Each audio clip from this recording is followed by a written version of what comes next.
የመሳፍንትን መጽሐፍ እያየን ነው። ስለ ጌዲዮን መማራችንን ደግሞ ቀጥለናል። የዛሬው ርዕስ ከድል በኋላ የሚል ነው። መሳፍንት ምዕራፍ 7 ከቁጥር 22 እስከ 25ን አንብበናል። ዛሬ ግን እስከ ምዕራፍ 8 መጨረሻ ድረስ እንሸፍናለን። ከመጀመራችን በፊት አንድ ጥያቄ ልጠይቃችሁ። እግዚአብሔር እንደ ጌዲዮን በህይወታችን ውስጥ ሲሰራ አጋጥሟችሁ ያውቃል? ጸሎታችሁ መልስ አግኝቶ ያውቃል? እግዚአብሔር ቸር ነው፣ እግዚአብሔር ሕያው ነው በማለት አስደናቂ ምስክርነትስ ሰጥተን እናውቃለን? ከፊታችን ባለው ሐሙስ የምስጋና ቀን ነው ብለን አዘጋጅተናል። እግዚአብሔር የእምነት ህይወቴን መለስ ብዬ እንድመለከት እንዴት እንደረዳኝ እየተናገርኩ ነበር። ምናልባት ለመጀመሪያ ጊዜ የረጅም የእምነት ህይወቴ ውስጥ በእርግጠኝነት አማኝ ነኝ ወይስ እምነቴ እንዴት ነው የቆመው የሚለውን ነገር እየመረመርኩ ነበረ። ምን ያክል ነው ማምነው የሚለውንም እየገመገምኩ ነበረ። ስለ ምስጋና ህይወቴም እያሰላሰልኩ ነበር። በህይወቴ ውስጥ የበለጠ አመስጋኝ ነኝ ወይስ ማጉረምረምና ቅሬታ ማምጣት ነው ስራዬ የሚለውንም እያየው ነበር።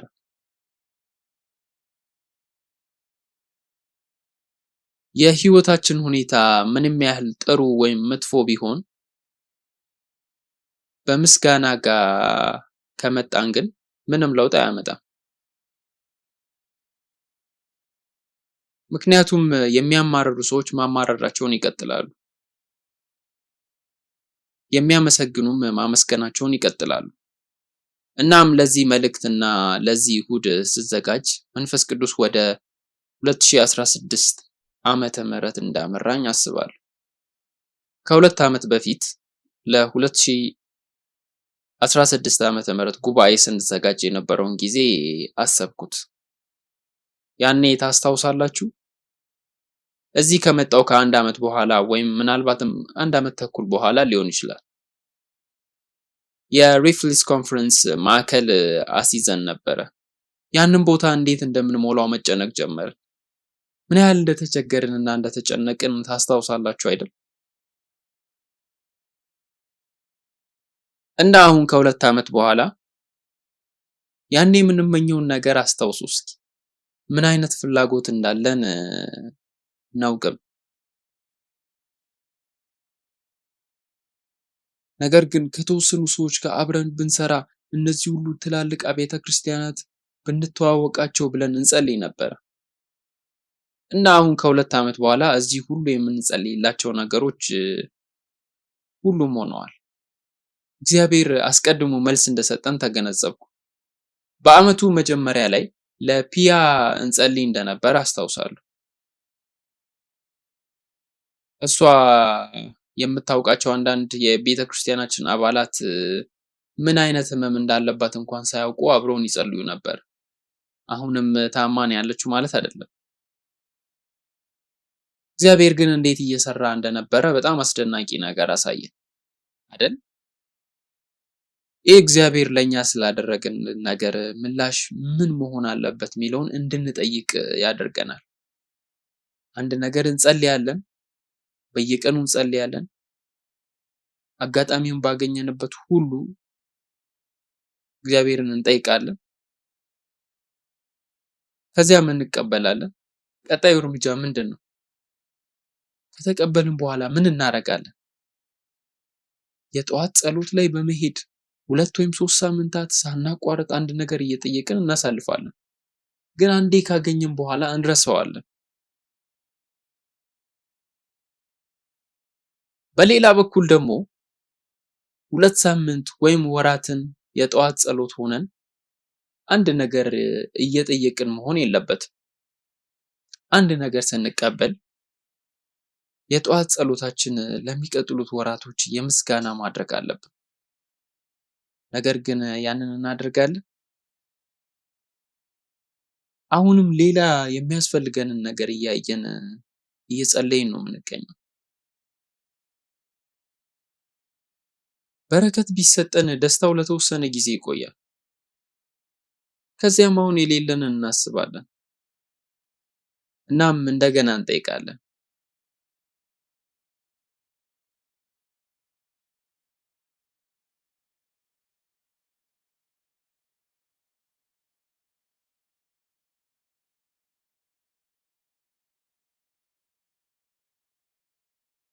በዚህም ባለፈው ሳምንት እግዚአብሔር ለጌዲዮን ስለሰጠው ድል አጥንተናል እና አሁን ከድሉ በኋላ የህዝቡ ምላሾች ምን አይነት እንደነበሩ እስኪ ምላሾችን እናስብ እና ከነሱ እንማር እስኪ። ስለ አራት አይነት ሰዎች እና ከድሉ በኋላ አራት አይነት ምላሾች እና መልሶች እንዳሉ እናያለን። ያንን ትልቅ ድል ከ135,000 ሰው ጋር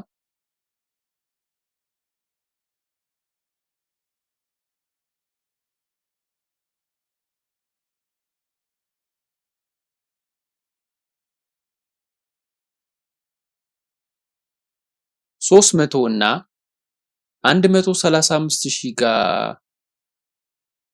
ተገጣጥመው ነበረ። ግን 300 ካሸነፉ በኋላ ምን አይነት ህይወትና ምን አይነት አመለካከት እንደነበራቸው እንመልከት እስኪ። አንዳንድ ሰዎች መሸሽ ጀመሩ። 300ዎቹ ተከትለው እያሳደዱ ነበር። ወደ ምድራቸውም ለመሻገር ወደ ዮርዳኖስ እየሄዱ ነበር። እናም የምናነበው ይሄንን ነው። ቁጥር 23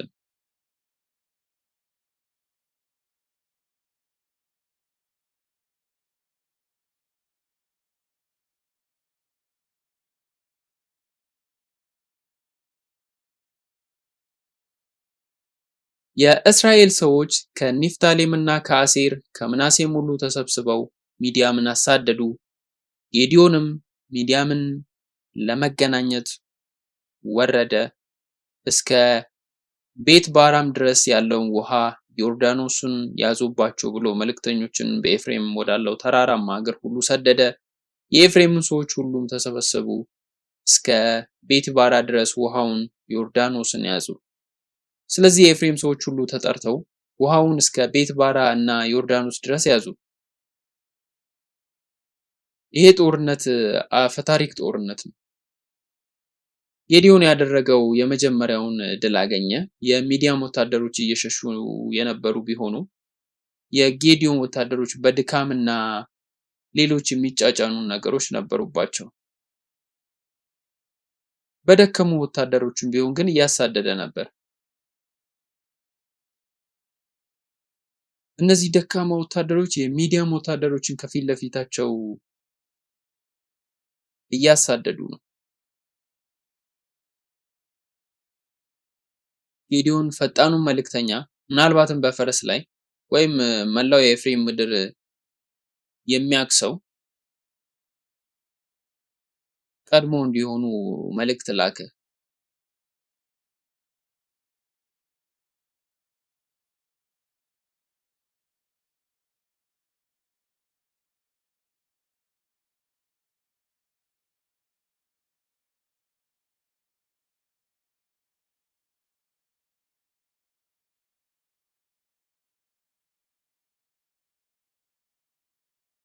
ከማምለጣቸው በፊት አግዷቸውና አጥፏቸው ብሎ ነበር። ኤፍሬምም ያንን አደረገ። የኤፍሬም ሰሞች ከሚዲያማውያን ጋር ያደረጉት ጦርነት በጣም አስደናቂ ከመሆኑ የተነሳ በኢሳያስ ውስጥ ተጠቅሷል። ኢሳያስ ምዕራፍ 10 ቁጥር 26 የሰራዊት ጌታ እግዚአብሔርም ሚዲያምን በሄሬብ አለት በኩል እንደመታው ጅራፍ ያነሳበታል፣ በትሩም በባህር ላይ ይሆናል፣ በግብጽም እንዳደረገ ያነሳዋል ይላል። ስለዚህ በኋላ ቢሆን ይህ ጦርነት እንደ ሞዴል ጦርነት ተደርጎ ተወስዷል። በእግዚአብሔር እርዳታ የተካሄደ ሁሉም ጦርነቶች ምሳሌ ተብሎ ሊነገሩ ይችላሉ። ነገር ግን ችግሩ ከዚያ ጦርነት በኋላ የሆነው ነገር ነው። ወደ መሳፍንት ምዕራፍ 8 ቁጥር 1 እንሻገር።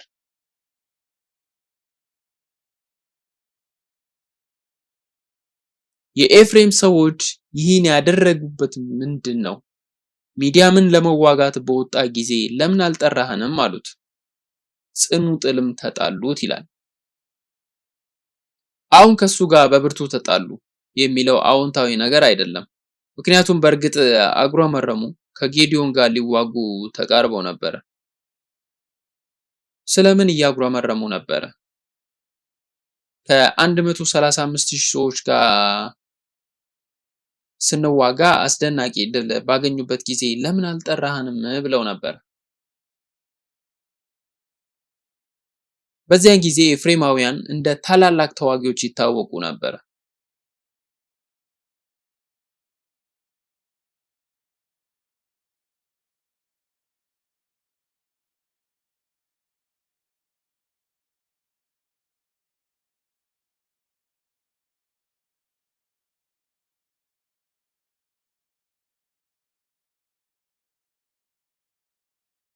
የይሁዳና የኤፍሬም ነገዶች እንደ ሁለት ታላላቅ ተዋጊ ነገዶች ይቆጠሩ ነበር።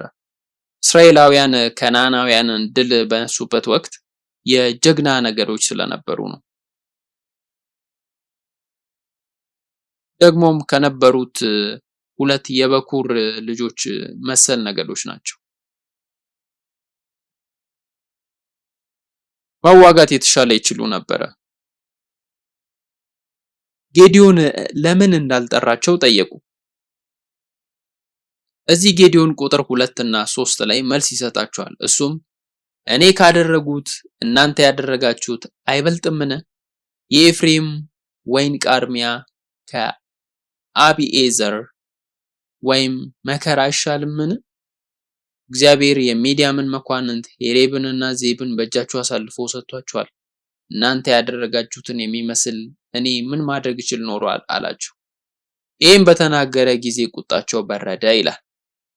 የጌዲዮንም ትህትና የተላበሰ ለተበሳጩ ሰዎች ምላሽ ጥሩ ሆነ። ነገር ግን ጌዲዮን በመሰረቱ መሪዎች እንደሆኑ በመንገር እሱ ከሰራው የበለጠና ትልቅ ክብር እንዳላቸው እየተናገረ ነበር።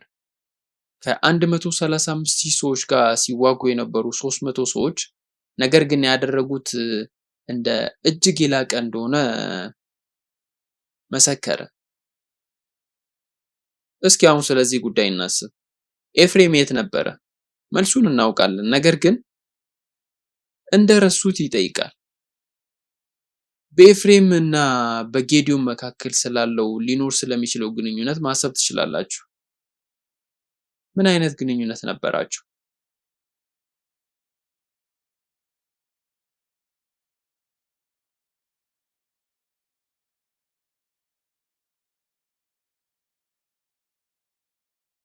ወንድማማች አይደል? የኤፍሬም አባት ዮሴፍ ነው፣ ስለዚህ ወንድሙ ነው።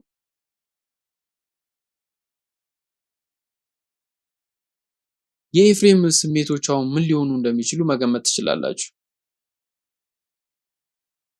የኤፍሬም ችግር ከየት እንደመጣ ማየት ትችላላችሁ። አይታወቅም። ግን እዚህ ጋር ጌዲዮን በጣም ጥንቃቄ የተሞላበት ምላሽ ነው የሰጠው።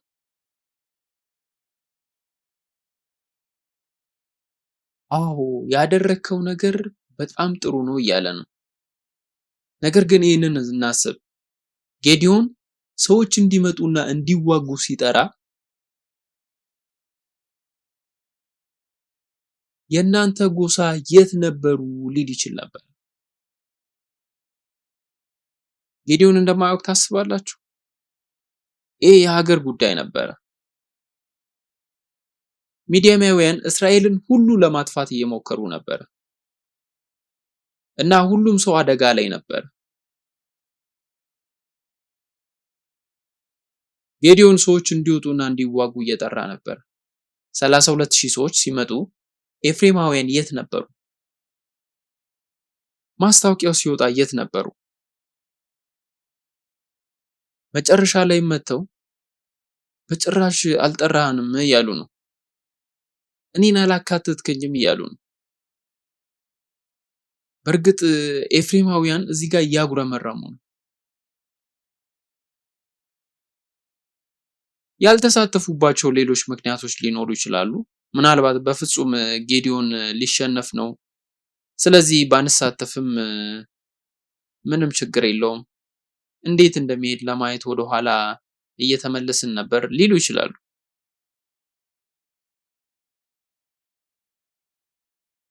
ነገሮች እየተጫጫኑ ከመጡ እኛም እንገባለን ብለውም ሊያስቡ ይችላሉ። መጥፎ ወይም የተናደደ ቢሆኑ ለምን እኔን አላካተትከኝም ይሉ ነበር። ጌዲዮን እኔ ስፈልጋችሁ የት ነበራችሁ? እዚያ ተቀምጣችሁ አልነበረም?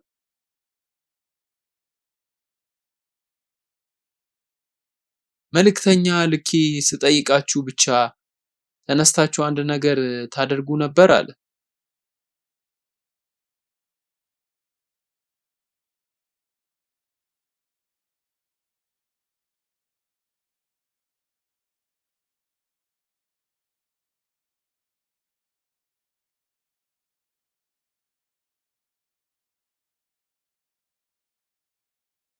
ኤፍሬም እንደ ታላላቅ ወንድሞቹ ስራውን ቢሰራ ኖሮ ጌዲዮን አያስፈልግም ነበር። እግዚአብሔር ጌዲዮንን እንዲዋጋ መጥራት አያስፈልገውም ነበር። ነገር ግን ስራቸውን ስላልሰሩ እግዚአብሔር ጌዲዮንን ጠራው። እግዚአብሔር ጌዲዮንን ሲጠቀም አልተሳተፉም። በኋላ ድርሻዬ የት ነው? ክብሬ የት ነው? እያሉ ነበረ። ስለዚህም ነገር በትክክል ማሰብ አለብን። እግዚአብሔር ለኤፍሬም ልዩ ተግባር ሰጠው። ግን ያንን ለምን ይጠቀሙበት ነበር? ለራሳቸው ክብር፣ ለራሳቸው ስም፣ ለሚያወጡበት፣ ለሚደሰቱበት ነገር እየተጠቀሙበት ነበር።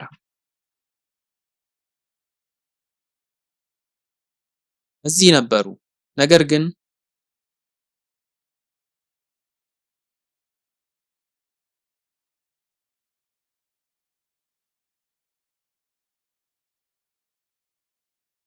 300% 5000 እንደሚፈለጉ ባስቡበት ቦታ ስማችንን አበላሽተን እኔ የምታውቅበት ቦታ፣ እኔ ክብር ማገኝበት ቦታ እያሉ ይጨቃጨቁ ነበር።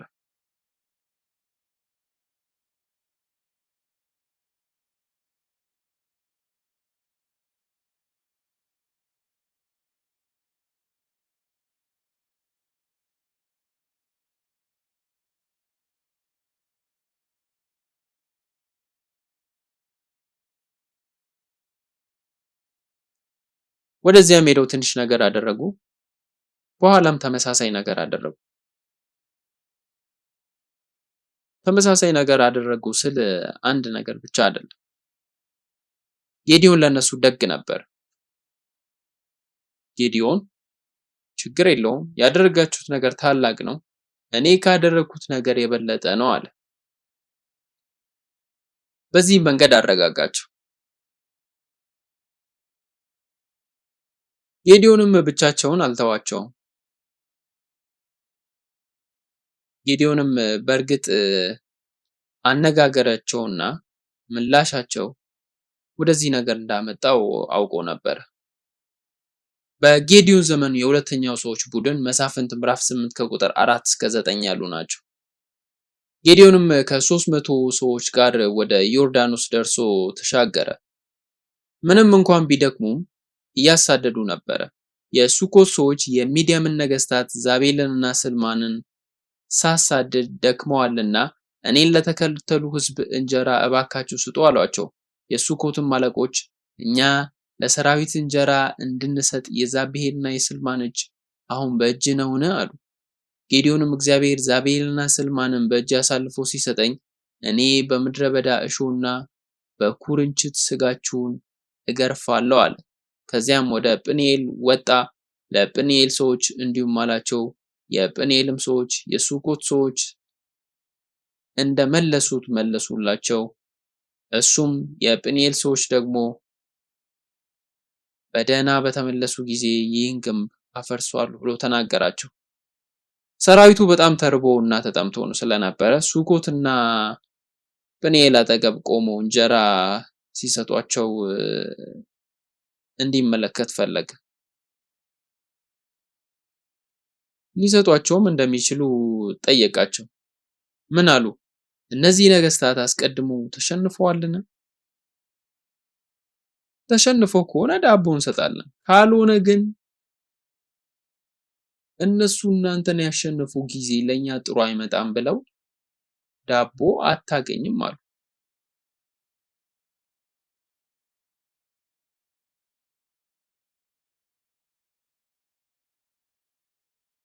አታውቁም? 135 ሺህ ሰዎችን ስላጠፋችሁ ሁሉም እናንተም ደህና ትሆናላችሁ። ነገር ግን አሁን በሚዲያሚያውን አጠገብ ስንት እንዳሉ ታውቃላችሁ? አሁን እኛ ወደዛ እየሄድን ነው ሲል እነሱም ነገስታቱን እንኳን አልገደልክም እና እንድንረዳ ትፈልጋለህ? ተሸንፈ ብታዋርደንስ? ይቅርታ፣ እነዚህን ነገስታት እስክትገድል ድረስ ልንረዳ አንችልም አሉ። የሚሉትን ተረድታችኋል?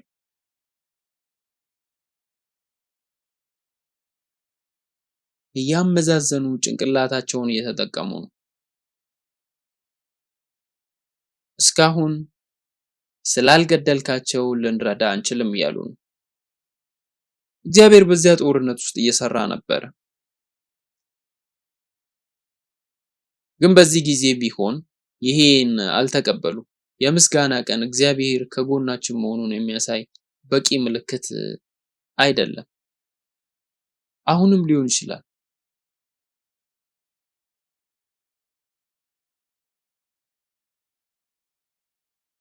አሁንም በራሳችን ጠንካራ ነን ማለት አንችልም። ራሳችንን መጠበቅ አለብን። በእግዚአብሔር ላይ መደገፍ አለብን። 135 ሺህ ሰዎች አሸንፋችሁ ሊሆን ይችላል። ነገር ግን የጌዲዮን መልስ እሺ፣ እግዚአብሔር የሚዲያምን ነገስታት ዘባህንንና ዛልማንን በእጄ ሲሰጥ ሬሳችሁም በምድረ በዳ እሾህና በኩርንችት አድርጌ እገርፋለሁ አለ። ይሄ ጌዲዮን ቁጣው ከእግዚአብሔር እይታ ሲገለጽ እንዴት ነው?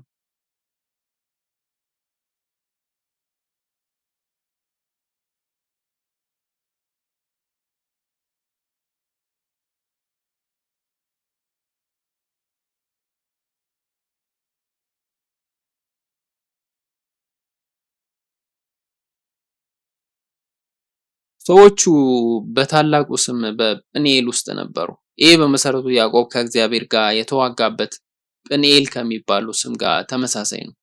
ሁለት ልዩነቶች አሉ።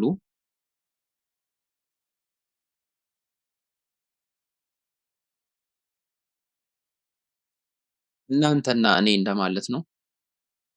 እናንተ ማለት እግዚአብሔር አምላኬ ማለት ነው። የአምላኬ ፊት የእግዚአብሔር ፊት ማለት ነው።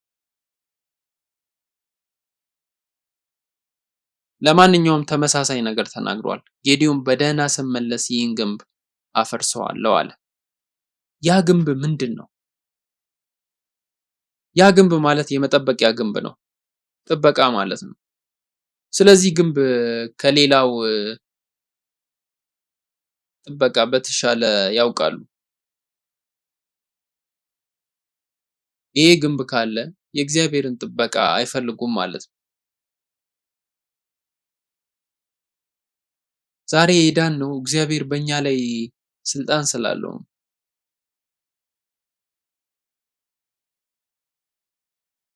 የእግዚአብሔር ጥበቃ እኛን ከልሎ ነው ዛሬ በደህንነት ለመኖር የቻልነው። እግዚአብሔርን ስንታዘዝ ወይም ስንርቅ እግዚአብሔር ይቆጣናል።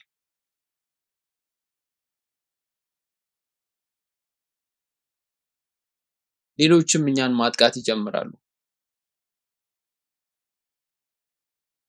ከጥበቃዬ እየራቃችሁ ነው፣ ጥበቃዬ ውስጥ ሁኑ እያለ እግዚአብሔርም ይጠይቀናል።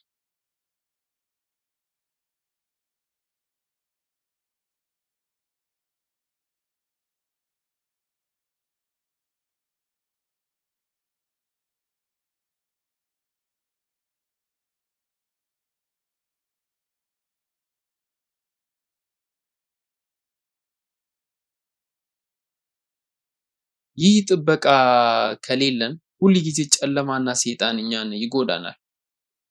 በክንፎቹ ስር በጥበቃው ስር መቆየት እና ለጌዲዮን ለያህዌ ሻሎም የሰጠው በረከት ማስታወስ አለብን።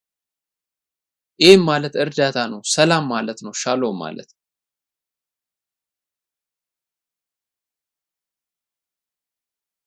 ደህንነት ከቦን ማለት ነው። ጌዲዮን መበቀል ብቻ አይደለም፣ ጌዲዮን እውነቱን እየነገራቸው ነው። ከእግዚአብሔር ወገን ካልሆናችሁ በሌላ በኩል ናችሁ እያለ ነው።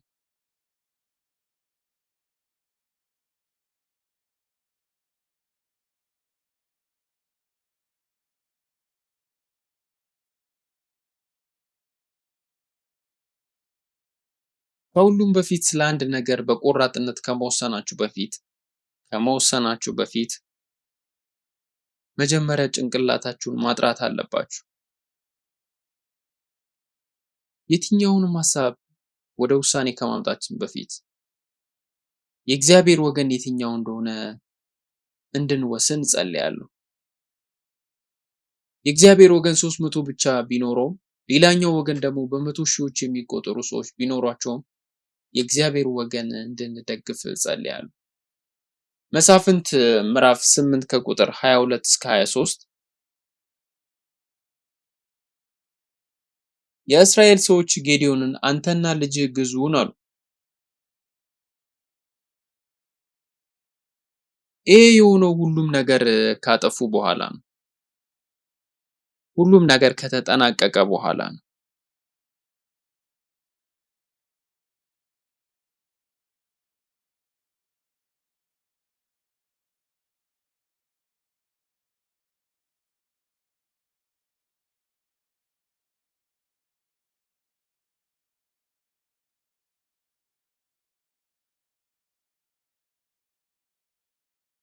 ጌዲዮን ዘባንና ሳልማንን ከገደለ በኋላ ነው። ሁሉም ነገር ከተጠናቀቀ በኋላ ነው። ሙሉ ድልም ከተቀናጀ በኋላ ነው። የእስራኤል ሰዎች ጌዲዮንን አንተና ልጅህ የልጅ ልጅህም ግዙን ከሚዲያም እጅ አድነኸናልና አሉት። ጌዲዮን ግን እኔ አልገዛችሁም፣ ልጄም አይገዛችሁም፣ እግዚአብሔር ይገዛችኋል አላቸው። እነዚህ ሰዎችስ እዚህ ምን እየገለጹ ነው? ይሄ እኮ የሆነው ጌዲዮን ጦርነቱን ካጠናቀቀ በኋላ ነው። ማንን እያከበሩ ነው? ለማን ክብር እየሰጡ ነው? ማን የሚከበርበትን መንገድ እያመቻቹ ነው? ጌዲዮን ለእግዚአብሔር የምስጋና መስዋዕት ከመሰዋት ይልቅ ለእግዚአብሔር ክብር ከመስጠት ይልቅ ጣዖታቸው ሆነ። እግዚአብሔር ሆይ አሁን አንተ ንጉሳቸው እንደሆንክ እንዲገነዘቡ እያለ ነበረ። ነገር ግን እነሱ ጌዲዮን አንተ ንጉሳችን ነህ፣ ልጆች የልጅ ልጆች ይግዙን አሉ።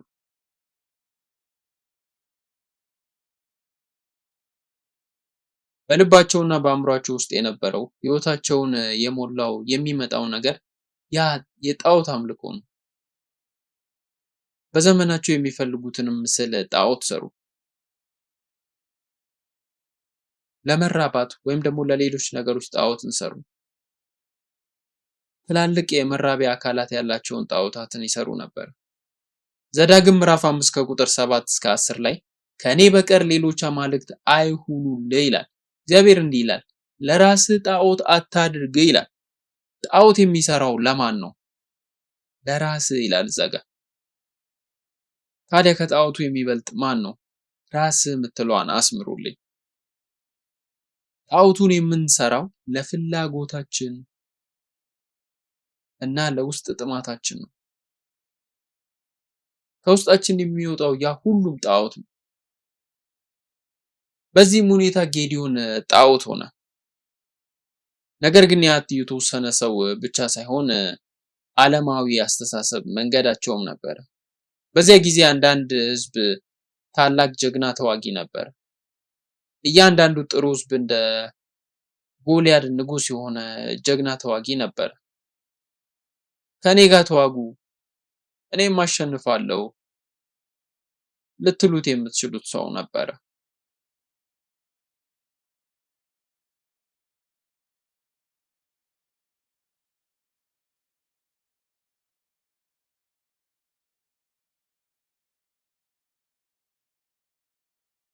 ከዚያም ዙፋኑን ለቀጣይ ትውልዶች አስተላለፈ። ያ ቤተሰብ የጀግና ቤተሰብ በመባል ይታወቅ ነበር። ከታላላቆቹ መሪዎች ሙሴና ኢያሱ በኋላ እስራኤልን በመስፍን ነበር የምትመራው። ነገር ግን መሳፍንት ይመጣሉ ይሄዳሉ። መሳፍንቱ በሄደ ቁጥር ሁሉ ችግር ይገጥማቸው ነበር። ይህ በጣም ያልተረጋጋ ብዙ መረጋጋትን የሚጠይቅ በእነዚህ መሳፍንት ውስጥ በእርግጥ መተማመን የማይቻልበት ሁኔታ ተፈጥሮ ነበር። እኛ ላይ መግዛትን የሚቀጥል አንድ ንጉስ ያስፈልገናል ብለው ነበር። ያ አንድ ጀግና ያስፈልገናል ይሉ ነበር። ጌዲዮን እንዴት እንደነበረ መከታተል ትችላላችሁ።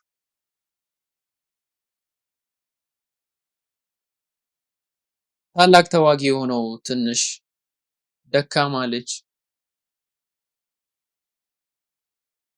ከዚያም የልጅ ልጅ እያሉ ነበር።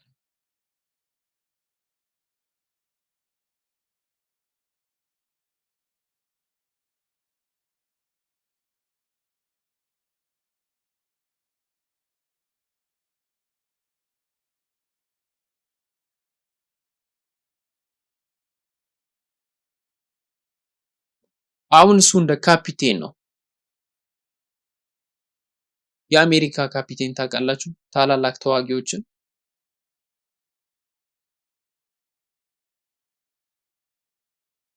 የኃይለኛ መሪ የሆነ ደካማ ልጅ ኤፍሬም እንኳን የጦርነት ስልት ከሱ በተሻለ ተምሯል። ነገር ግን ይህ ሰው መሪ ሆነ እንዴት ብለውም ያስቡ ነበር። ሰዎች አንድን ሰው ንጉሳችን እንዲሆን ሲጠይቁ ተያያዥ ታሪኮችም ያስፈልጋሉ። እስራኤላውያን ኢየሱስ ንጉስ እንዲሆን ጠየቁ። ይህም እዚህ ካለው ጋር በጣም ተመሳሳይ ነው።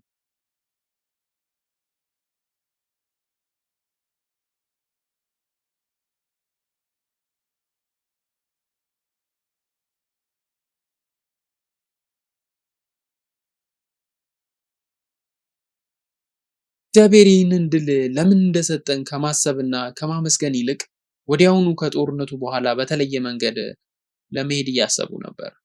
ክርክራቸውም እግዚአብሔር የማይታይ ነው፣ ለሌሎች ብሔራት ለማሳየት የምንችል የሚታይ ሰው ወይም የሆነ ነገር ያስፈልገናል፣ ጌዲዮንም ጥሩ ይመስለናል ይሉ ነበር። የሰው ልጅ በጣም በጣም ሲበዛ ራስ ወዳድ። ከዚህ አባባል ጋር የሚስማማ ሰው አለ? የሰው ልጅ ሆናችሁ ማንም ብትሆኑ ምንም ለውጥ አይመጣም። እኔ ማን እንደሆንኩ ታውቃለህ ብትሉም ራሱ በጣም ራስ ወዳድ ናችሁ ነው የምለው።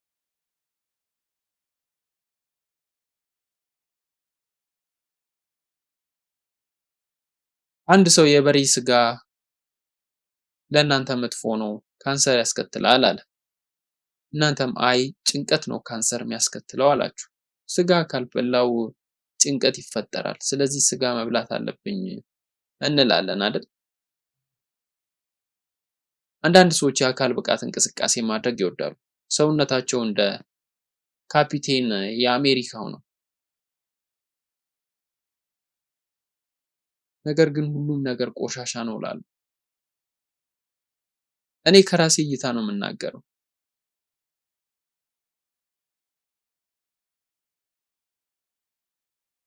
የአካል ብቃት እንቅስቃሴ ስለማንወድ ብቻ ስጋችንም ተመጣጣኝ ምግብ በመመገብ ማቆየትን ስለማንወድ ብቻ እነዚህን ክርክሮች እናመጣለን።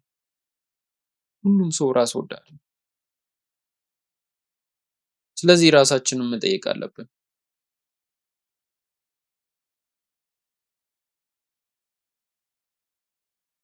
ገንዘብ የሚሰጡን እና ሌሎችንም የሚረዱ በጣም ራስ ወዳድ ያልሆኑ ሰዎች አሉ ልንል እንችላለን። እነዚያን ሰዎች እየነካው አይደለም። ምን እንደሆነ ታውቃላችሁ? እንደዚህ ሲያደርጉም ብዙዎቹ ለራሳቸው እርካታ ያደርጋሉ። ከነሱም የሆነ ነገር ያገኛሉ። ለራሳቸው ያደርጉታል። ምናልባት ግብር ስለሚቀንስ ሊሆን ይችላል።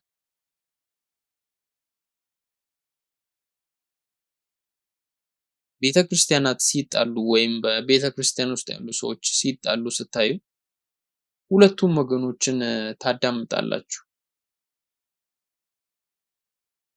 ያንን ለጥቂት ጊዜ አድርጌዋለሁ።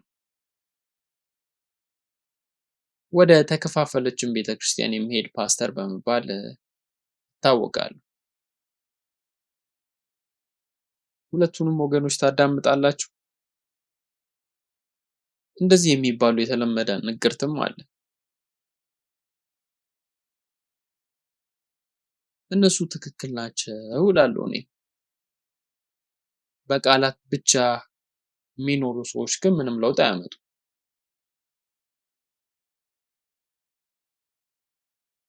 ሁላችንም ብንሆን እኔ ለአብ እቆማለሁ፣ እግዚአብሔር የተናገረውን እከተላለሁ እንላለን።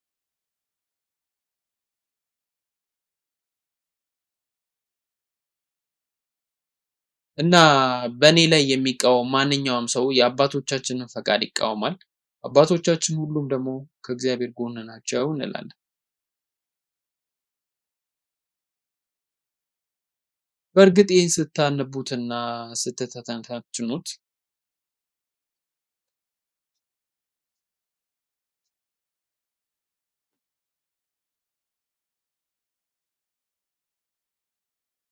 በእርግጥ ይህን ስታነቡትና ስትተነትኑት ሁሉም ነገር ከራሳቸው ጎን ነው።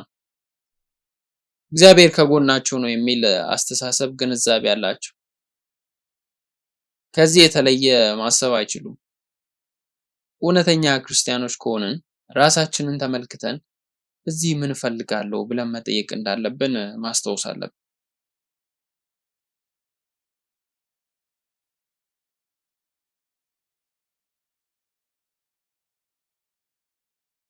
ከዚህ ሁሉ በስተጀርባ የምንፈልገው ነገር ለማግኘት የኢየሱስን ስም እየተጠቀምን ቢሆንስ?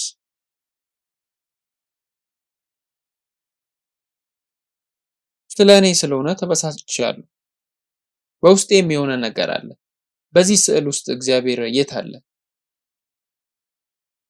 እውነተኛ እና ታማኝ ክርስቲያኖች ከሆንን ዋው ማለት አለብን። ከውስጤ የሆነ ነገር ወጣ። ይሄም ስህተት የሆነው አስተሳሰብ ከውስጣችን ሲወጣ ምን ማድረግ አለ? ክርስትና መጥፎ ነገርን በውስጣችን መደበቅ ነው? ቆሻሻውን አስቀያሚ ማንነታችን ሲወጣ ደስ ሊለን ይገባል። ምላሻችን ምንድን ነው? ሰዎች የሚያደርጉትን ነገር አውጥቶ ለእግዚአብሔር መስጠት ነው። እግዚአብሔር ሆይ ይህ እኔ ነኝ። ብዙ ጊዜ እግዚአብሔር ሆይ አስቀያሚ ፊቴን፣ አሳፋሪ የሆነው ድርጊቴን ፊት ማውጣት አልፈልግም ብለን እናሳስባለን። እግዚአብሔር እንዲህ ይላል፣ ራሳችንን ስናይና አስቀያሚ ነገር ከውስጣችን ሲወጣ ስናይ እንገረማለን። እግዚአብሔር ግን እንኳን ደህና መጣችሁ ይለናል።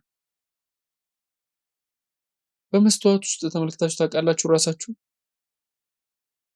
እግዚአብሔር ሆይ እንዳላየኝ ተስፋ አደርጋለሁ ብላችሁ ሸውዳችሁ ታውቃላችሁ? እግዚአብሔር እናንተ ሞኝ ሰዎች ያንን ከረጅም ጊዜ በፊት አይቼዋለሁ ይላል። በጣም አሪፍ ነገር ማወቅ ትፈልጋላችሁ። ነገር ግን የምታውቁት ግማሽ ታክል እንኳን አይሆንም።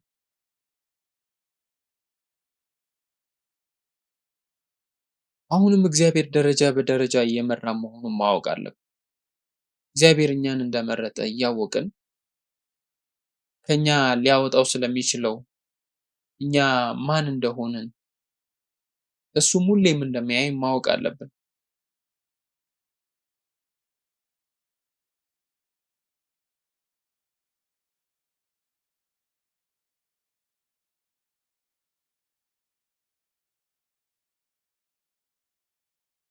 ራስ ወዳድ የሆኑ ሰዎች መለወጥ የሚያስፈልጋቸው አንድ ዋና ባህሪ አላቸው። ከዚያም ውጫዊ አካባቢያቸው ወይም ሌሎች ሰዎች እንዲለወጡ ይጠብቃሉ። እግዚአብሔር ምን እንደምንመስል እያሳየን እንደሆነ መገንዘብ አለብን። ለዚህ ነው ሊለውጠን የሚችለው። እውነቱን አለመቀበልና ሌሎች እንዲለወጡ መጠበቅ ከቀጠልን ማጉረምረም እንጀምራለን። ይቺ ነገር ለምን አትለወጥም? ቤተ ክርስቲያን ለምን አትለወጥም? እነዚህ ሰዎች ለምን አይለወጡም የሚለውን እናያለን።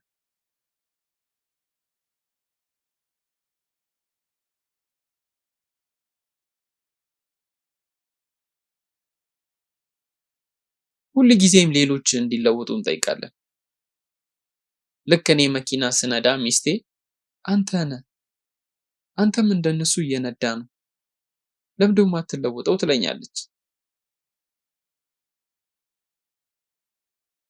እንደዚህ ስትለኝ ሁል ጊዜም እነሱ እንዲለወጡ ጠይቃታለሁ። ታዲያ እንዲህ አይነት ለመሰሉ ነገሮች እንዴት ምላሽ እንሰጣለን?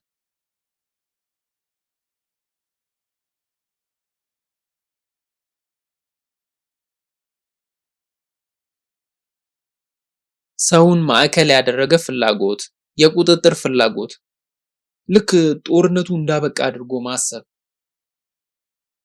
በመጨረሻም እስኪ ስለ ጌዲዮን እናስብ። ነገር ግን ወደ አራተኛው ነጥብ ከመሄዳችን በፊት ሶስተኛውን ነጥብ እንጨርስ።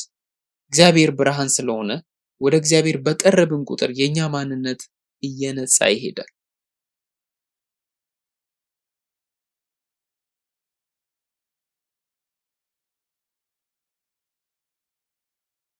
ልክ በጨለማ ላይ ብርሃን ስታበሩ ያለው ማለት ነው።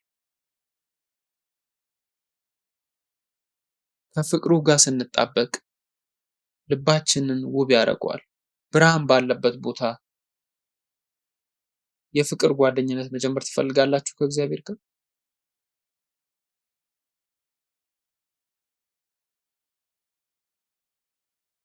በተለያዩ የምሽት ክለቦች ላይ አይታችሁ ታውቃላችሁ?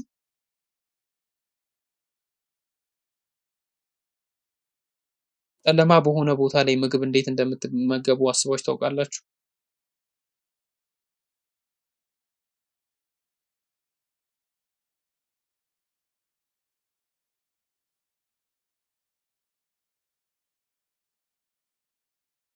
ወደ እግዚአብሔር እየቀረብን ስንሄድ ለመሸፈንና ለመደበቅ የማንጠቀማቸው ነገሮች ይበዛሉ። ሁሉም ነገር መገለጥ ይጀምራሉ። ለዚህ ነው አንዳንድ ጊዜ በጣም መቀራረብ የምንፈልገው። ነገር ግን በእውነት መንጻት ከፈለግን ወደዚያ ብርሃን መምጣት መፍራት የለብንም። ራሳችንን ማጽዳት የራሴ ኃላፊነት ቢሆን ኖሮ በጣም እፈራ ነበረ። እግዚአብሔር ግን ወደ እኔ እስከመጣችሁ ድረስ እኔ አጸደዋለሁ ይላል። ክርስትና የራሳችንን ውበት ህይወት መገንባት አይደለም። በክርስትና እና በሌሎች ሃይማኖቶች መካከል ያለው አንድ ልዩነት ይሄ ነው።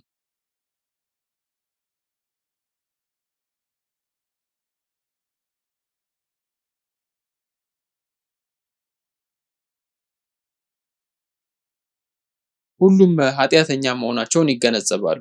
ነገር ግን ሌሎች ሃይማኖቶች የራሳቸውን ስራ ማዘጋጀት አለባቸው። ለምሳሌ አይሁዶችና ሙስሊሞች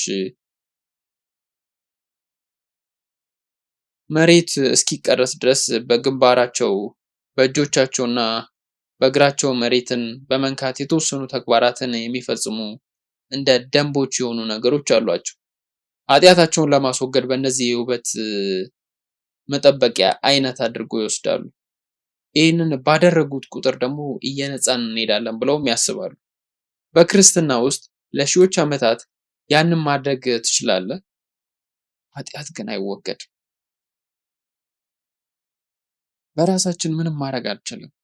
ኃጢአተኛ መሆናችንን በማወቅ እና ወደ ትክክለኛው አምላክ ወደ ኢየሱስ ክርስቶስ በመምጣት ነው።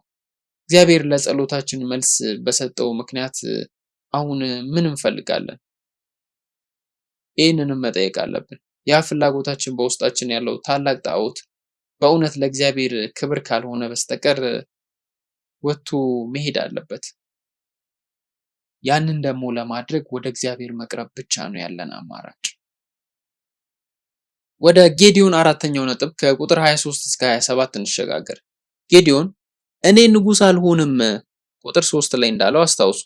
እኔ አልገዛችሁም፣ ልጄም አይገዛችሁም፣ እግዚአብሔር ይገዛችኋል ብለዋል። ጌዲዮን ግን እያንዳንዳችሁ ከምርኳችሁ የጆሮ ጌጥ እንድታመጡ ጠይቃለሁ አላቸው። እስራኤልም ስለነበሩ የወርቅ የጆሮ ጌጦች ነበሯቸው።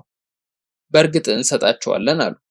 ልብስ አነጠፉለት፣ ሁሉም የጆሮ ጌጡን ጣሉለት። የወርቅ የጆሮ ጌጥ በምድርም 1700 ሰቅል ወርቅ ጠየቀ።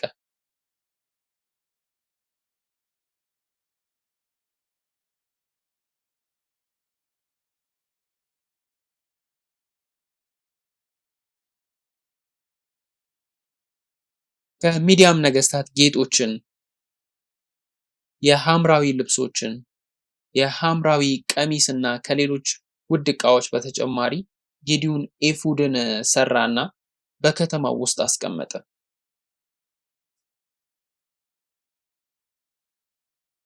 በዚህም እስራኤል ሁሉም ለጌዲዮንና ለቤተሰቡ ወጥመድ ሆነ። ጌዲዮን ምን አደረገ? እኔ አልገዛችሁም አለ። ነገር ግን ከወርቅ ኤፉድን ሰራ። ሰዎች እግዚአብሔርን እንዲያመልኩ ለእግዚአብሔር እንዳደረገው ተናግሯል። ነገር ግን ሰዎች እግዚአብሔርን ለማምለክ የት መሄድ ነበረባቸው? የቃል ኪዳን ታቦቱ በሴሎ ነበረ። በምትኩ ግን ሰዎች ወደ ኤፉድ መጡ። ኤፉዱ ያለበትን ቦታ የአምልኮ ማዕከል ሆነ። ተጠቃሚው ማን ሆነ? ጌዲዮን ሆነ። እኔ አልገዛችሁም አለ። ነገር ግን ሁሉንም ጥቅሞች አገኘ። በምዕራፍ 9 ቁጥር 1 እና 2 እና ከዚያ በኋላ ባሉት ላይ የዩርባ ልጅ እንደ ንጉስ ሲኖር እናያለን። ንጉስ መሆን አልፈልግም አለ። ነገር ግን እግዚአብሔር ሲባርከንና ነገሮች ሲሻሻሉ ጥንቃቄ ማድረግ እንዳለብን እዚህ ጋር ምሳሌ ውሰዱ። የእግዚአብሔርን በረከቶችና ጸሎት መልስ ስንቀበል በምድራዊ ነገሮች ላይ ማትኮር መጀመር እንችላለን።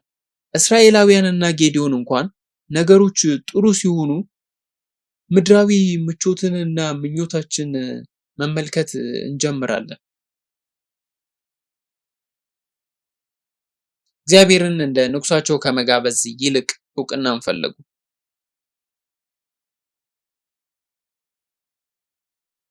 ውስጣችን ያለውን ችግሮች በሙሉ እስካላስተካከልን ድረስ ጸጋን ለማግኘት በልባችን ውስጥ ቀዳዳ ሆኖ የሚፈጠር ነገር ይኖራል።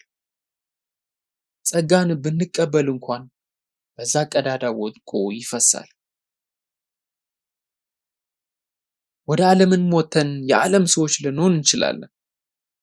እግዚአብሔርን እባክህ እንዳድግ እርዳኝ ብለን መጠየቅ አለብን።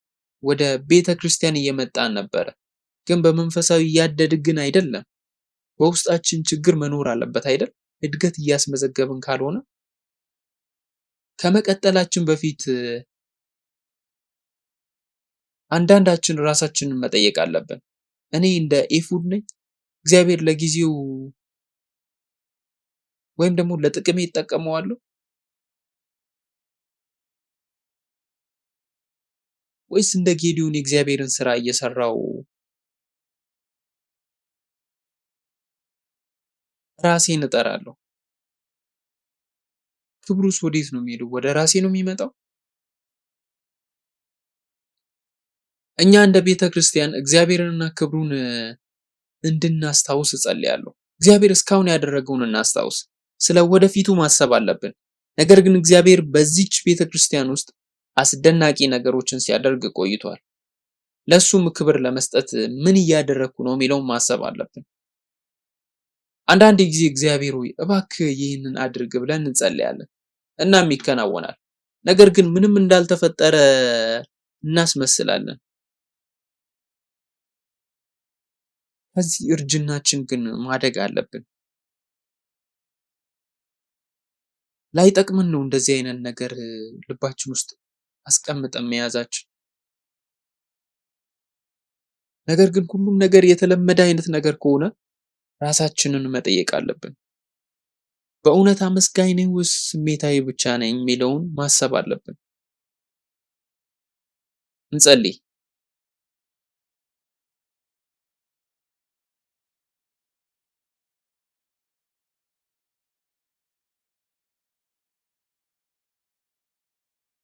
እግዚአብሔር ሆይ ለእኛ በጣም ታማኝ ስለሆንክ እናመሰግናለን። አንዳንድ ጊዜ ወደፊት በመራመድ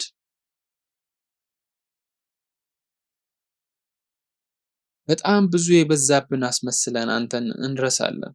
እባክህን ይቅር በለን።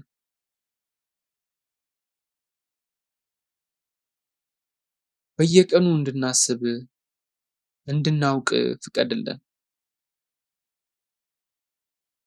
እንድናከብር እርዳን። የዚች ቤተ ክርስቲያን ማዕከል ገዢ ሁን።